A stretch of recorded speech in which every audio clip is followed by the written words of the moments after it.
দুইটা আমলে আপনার কঠিন থেকে কঠিন অন্তরকে নরম করে ফেলুন। জি দর্শক শ্রোতা, দুইটা আমল মাত্র রাসূলুল্লাহ সাল্লাল্লাহু আলাইহি ওয়াসাল্লাম আমাদেরকে শিখিয়েছেন, যে দুইটা আমলের মাধ্যমে কঠিন থেকে কঠিন, পাথর থেকে পাথর দিল আপনার নরম হয়ে যাবে।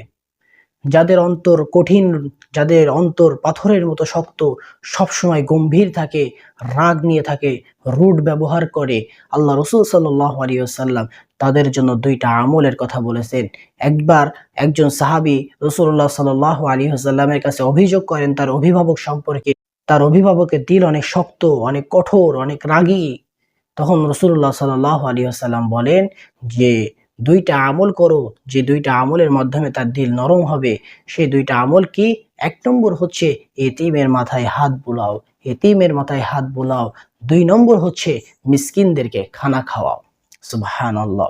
আল্লাহ রাসূল সাল্লাল্লাহু আলাইহি ওয়াসাল্লাম দিলকে নরম করার, অন্তরকে নরম করার দুইটা আমল বলে দিলেন, দুইটা পদ্ধতি বলে দিলেন। ১ নম্বর হচ্ছে এতিমের মাথায় হাত বুলাও। এতিমের মাথায় হাত বুলাইলে কি হবে? এতিমের মাথায় হাত বুলাইলে আমাদের দিল কিন্তু নরম হবে। একজন এতিম, তার বাবা নাই, মা নাই, অসহায় এতিম মানুষ, তার মাথায় যখন আমরা হাত বুলাবো, আমাদের দিলের মধ্যে তার প্রভাব পড়বে, তার মায়া ভালোবাসা কিন্তু আমাদের দিলের মধ্যে প্রভাব পড়বে। যখন আমরা মিসকিনদেরকে খানা খাওয়াবো, ২ নম্বর আমল হচ্ছে মিসকিনদেরকে খানা খাওয়ানো। মিসকিন কাকে বলে?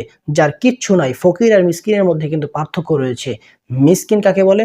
যার কিচ্ছু নাই, আল্লাহর দুনিয়ায় থাকা, খাওয়া, কাপড় চোপড় কোনো ব্যবস্থা নাই, তাকে মিসকিন বলে। অসহায়, একদমই অসহায় ব্যক্তিকে মিসকিন বলে। সেই মিসকিনকে যখন আমরা খানা খাওয়াবো, তখন সেই মিসকিনের দিকে তাকানোর সাথে সাথে আমাদের দিলটা নরম হয়ে যাবে।